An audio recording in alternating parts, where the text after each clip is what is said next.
Absolute Batman issue 18, Scott Snyder writing with Eric Canete, whatever we pronounce that, on the art. So this is the second half of this Poison Ivy two-parter. Although there's actually, like, obviously there was stuff in the last issue, the big reveal at the end with Martha and the Court of Owls and all that, but I feel like now at the end of the second half, it really does feel like there was a lot in this two-parter that was kind of important for the ongoing story. Basically, the decision Bruce makes at the end of this issue feels kind of a big step where he's kind of choosing to like let go of his personal life to be Batman, which doesn't necessarily seem like a healthy choice per se, but it does feel very in character for what we think of as Batman, that he would make this choice. The fact that it feels like Gotham is telling him that it needs Batman more than it needs Bruce, right? Which is something that we typically don't see when it comes to a Batman story, right? Is that we always feel like Bruce needs to keep his humanity, right? Because when he goes full Batman, bad things happen. But this is the absolute universe. So between the fact that none of his friends that got hurt because of Bane, want to see him, right? And the fact that his mom's not that hasn't picked up the phone, right? There's the stuff with Gordon, right? Where Gordon pulls him aside, and all of this. It's just like he had to make a decision, and it seeming like he made a tragic one, for what I feel. So yeah, definitely. I didn't feel like a triumphant decision. No, at least to me.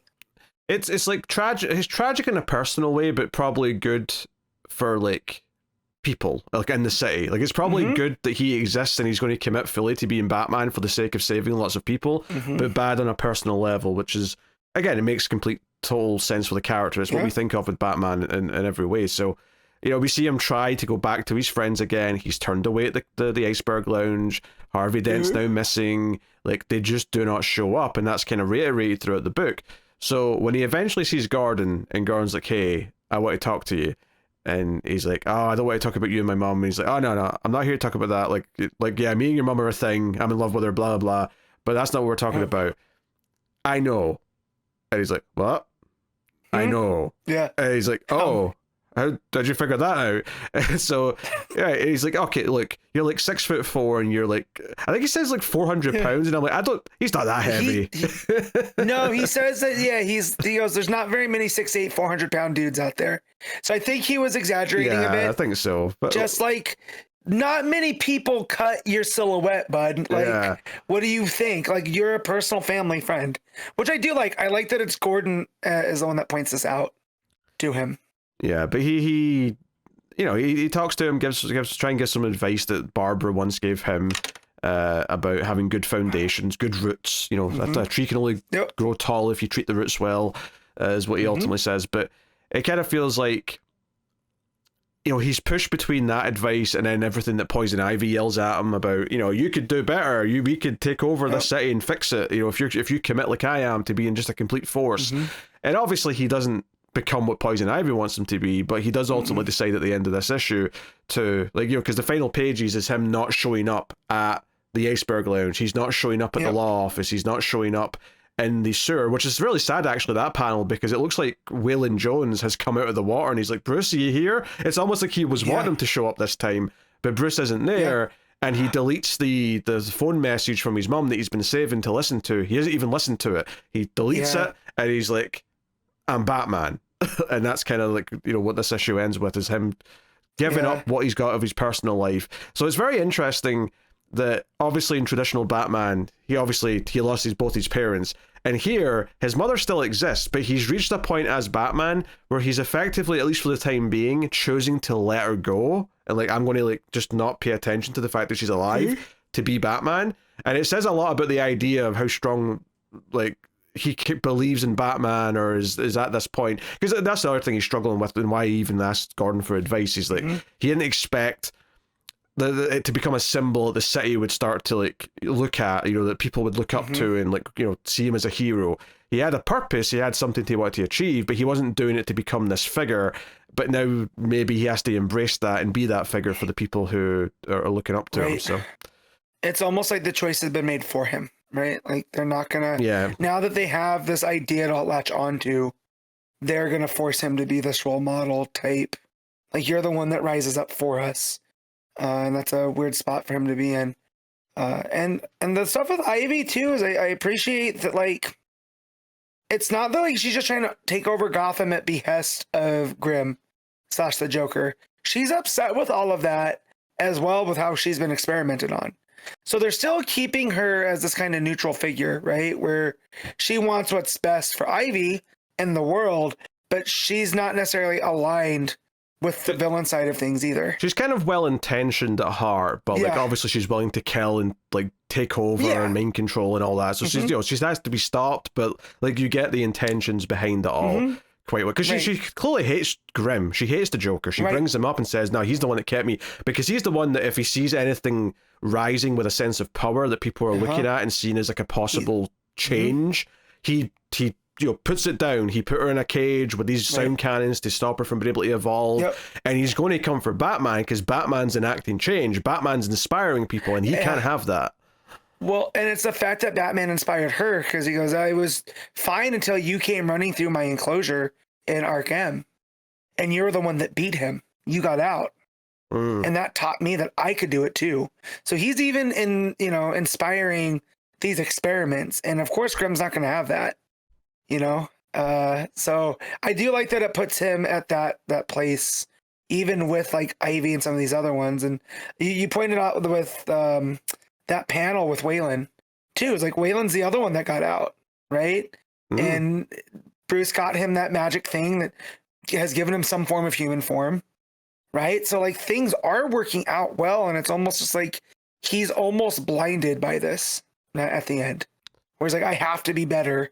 And it's that sense of wanting to be better is kind of him looking around, like he's looking too much at the big picture to notice the smaller things. It's that, but also the fact that he's tried repeatedly and been turned away. So he's eventually just said, well, I'm going to like lead into being Batman then. But it's just kind of sad that the second he did that, at least one of the people he was trying to reach out to did try and reach back. Yeah. Also, Enigma, he's sitting there almost waiting for him to come by. Right, because he's looking at the camera where Bruce is knocking on that door and giving him the riddles, you know, and it's almost just like, oh, they were just always counting on him, or at least Eddie, to swing by. So, I do like the spot that Snyder puts him in, and then that whole thing with Grimm stomping out things that rise up too. It's pretty good social commentary for some of the things that are going on in the world, right? That anytime some form of change starts to come up, the people in the boardrooms with the power are using back channels to stomp that down so they can maintain their control over things. And the fact that this version of Joker is like a literal devil, and he's the one that Snyder's choosing to represent, right? I really like that. Yeah, no, I mean, that stuff's really good. We see kind of the effects of Batman inspiring people, and that Harley Quinn shows up with her group. And is like, hey, we're here to help with this Batman thing. Like, we want to help. So we see that. We see that maybe Dick is planning to do something about him. Maybe he's anti-Batman to start with. That's kind of seems to be what they're teasing right now. But regardless, the idea is that, there's ripples throughout the city. There's an effect here. And this idea of Grimm stomping things down, it fits in with the absolute evil stuff, with all of the, like, they always get rid of any heroes that pop up. This kind of fits into that as well. Exactly. So, I give it credit, because I think maybe one little critique I had of the last issue was that there was so many different elements it was jumping around to that maybe it didn't feel as focused on the breaking into the layer that Ivy's in, and be like a super focused like action story like I thought it maybe was going to be. But to be honest, I think this second part kind of like makes all the threads feel like they belong together. It makes it feel like they all had something to contribute to the overall idea of how he's feeling. So when he is walking through the city and it's like sort of dovetailing into like the narration of another character talking about what's going on in the city, dovetailing into him talking to Gordon, like everything just kind of keeps dovetailing. Really nice. And Gordon even says, you didn't expect him to become a beacon to of light, a beacon in the sky, which is a bit almost nudge wink wink allusion to the bat signal. Now, do we get a literal bat signal in this universe? I don't know if we will. We might not, but this idea of what it represents is already kind of starting to be there. But the idea that he will show up where he is needed, right? And as of right now, that's Gotham. So, just like the final page, it's a whole panel. Him standing up with his big old bat axe with the cape kind of flowing around him. You know, that's this whole like, it's almost kind of like an analogy for the bat signal, because he's on top of this building, and why he's not like shining or anything, he's looking over everything, which I do like. Also, we breezed over his mom and the Court of Owls, and it almost feels like the court is going to serve as a pushback to whatever Grimm's working on. Yeah, it feels like they were a resistance, like an underground resistance to Grimm, but he at some point stomped them down, like kept them from becoming too powerful or whatever. But Martha was this resistance fighter as part of the court, and obviously they kind of tease that the court might be killing her here. Obviously they don't. They show the gun going off. They don't show her dying. She's not dead. There's no way she'd. But, you know, her whole thing is like, no, we were meant to stand against this. Like, I don't care if I've broken protocols. Like, this is more important than our stupid traditions, kind of thing. I love that Snyder brings back the Court of Owls rhyme that he did back during the New 52, and then with the way that rhyme and stuff ends about the Talon coming for your head, and then she reveals that she was a Talon, right? So she was one of these operatives. She was one of the people that they would send to make change and whatnot. And so just the fact that her son ends up becoming Batman, and it's almost like there's a strive that's born into him. Yeah. I will say, I'm going to assume that in the Absolute Universe, we're not doing the whole all the Talons are resurrected people angle. I feel like that's not what's going on here with Martha. I think she was I think it's just like a name for the operatives as the Talons. Yeah.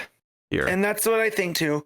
And stuff, because I don't feel like that's the vibe. I don't think we need to do the whole killing them to revive them to make them these undead things. I would almost make them more of a Grimm experiment than anything. So to have them be these human resistance fighters, right, that are pushing back against whatever, you know, business backed thing that he's doing, I do like. And the fact that they have to go out in the middle of the desert, and, you know, when we were first introduced to the Court of Owls, they were, you know, they had these hiding spots in between buildings, right? And they were in the foundation of Gotham and all these big cities.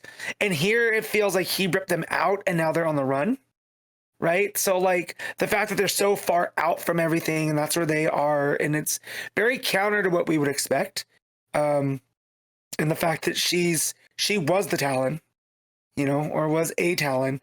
And yeah, I really like that. Like, again, it doesn't feel like it's something that was fated to be. It just happens to be like this is who she was. She was this resistance fighter. Her husband dies at the zoo shooting, right? And then she instills these things into Bruce, and that's what kind of leads to him to become Batman as well. You know? I mean, my assumption right now is that she gave up being a Talon maybe when she met Thomas, or maybe just before that, right? This was something she did when she was younger. And then, you know, her time as a mother has been like Talon free, but then this is her, you know, going back. So, because she's a social worker, right? If I remember right. Yeah, because she works within the city. Because you're talking about working with Gordon when he was mayor and whatnot. So yeah, so that makes sense. If she was someone that was trying to affect change, then she took her day job and tried to do it through that as well. Which you kind of see with a lot of these type of people that are pushing for change. And when they realize that, you know, you can't do it from there, you end up doing it through your education and getting into positions of power in order to affect change from there. So I do also like that bit of a subset from Snyder. You know, that she never stopped fighting. She just changed how she fought. Yeah, and then the other thing here is that Ivy, like, they kind of set up that Ivy here will always kind of keep resurrecting. She's kind of this, like, plant form that will keep growing. And it came from the heart. The heart was the one thing that survived from, like, the fire and that. But, like, Batman, like, realizes, okay, you've still got your real heart. Your real heart's in there, the one that your mother held right before she died.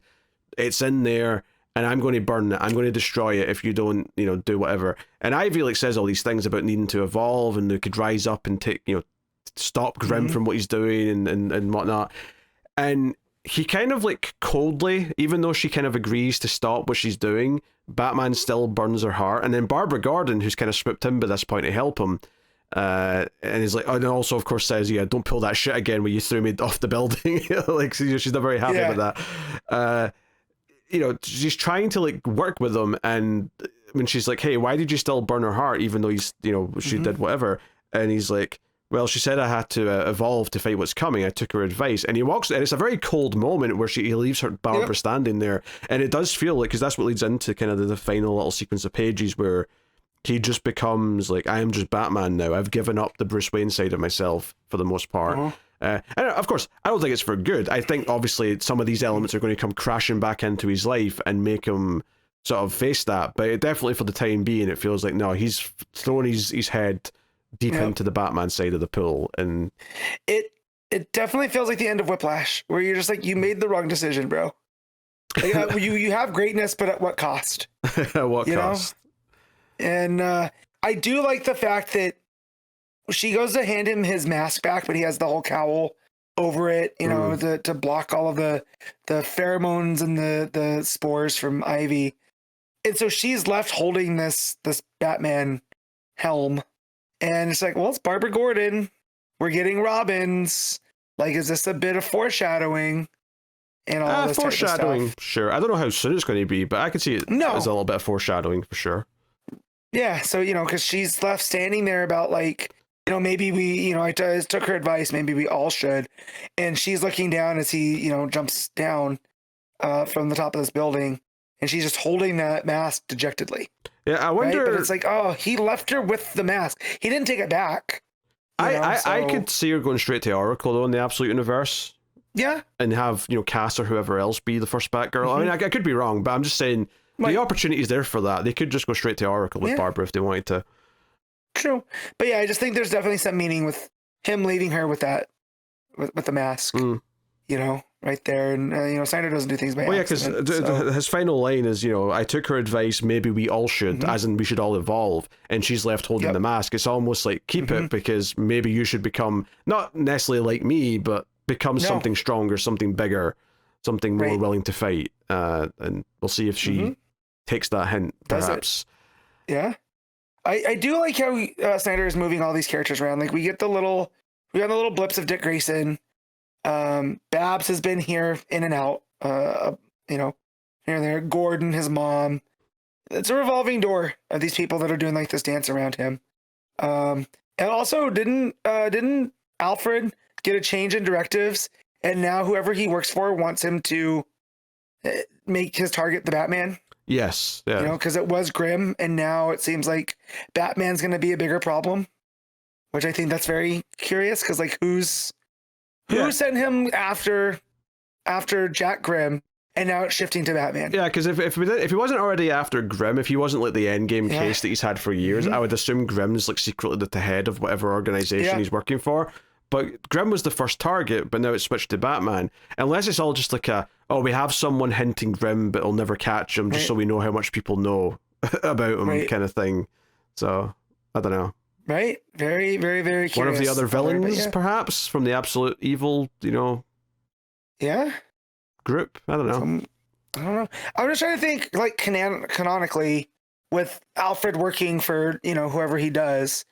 He's never really been a secret agent, too. So, I mean, it could literally end up being anybody. Like, we know that it's not like Ra's, right? Because there's no tie to Lazarus. And we've seen Ra's in Superman. Because that would have made sense.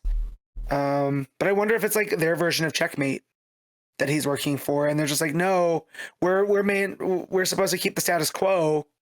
And Batman's, upsetting that.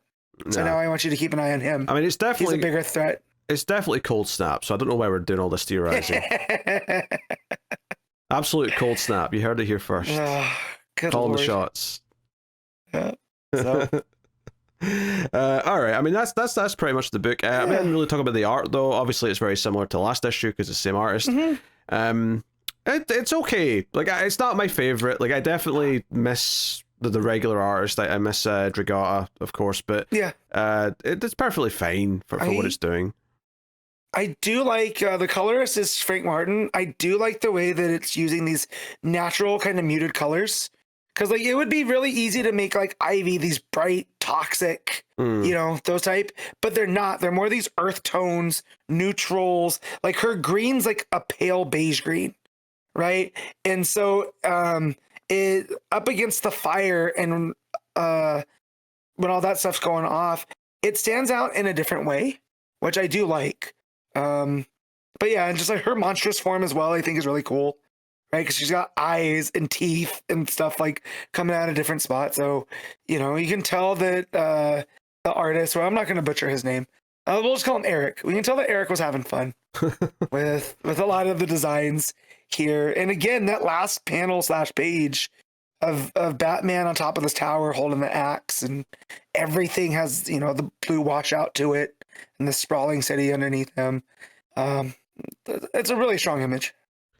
Yeah, I mean, I think my favorite thing about the art is probably just the way that it's kind of doing the montage style stuff, where we're getting like a little, just like a glimpse of each of these characters that Bruce isn't going to see as it's building up to the final page. Like, I think there's some nice structure there to that, which is partly from the script, I assume, but like, I think the art does a decent job of like getting that across, so the effect is there. So that is definitely worth mentioning. But anyway, what are you rating Absolute Batman? I'm rating this on 8.5. I am going to go with an 8. I do like it quite a bit. I think if the art was a bit stronger for me, it would go a long way. But I do really like the ending and how it builds up to it here. And I am very intrigued by how we're going to do more with this Martha Court of Owls stuff as well going forward. So super, super interesting.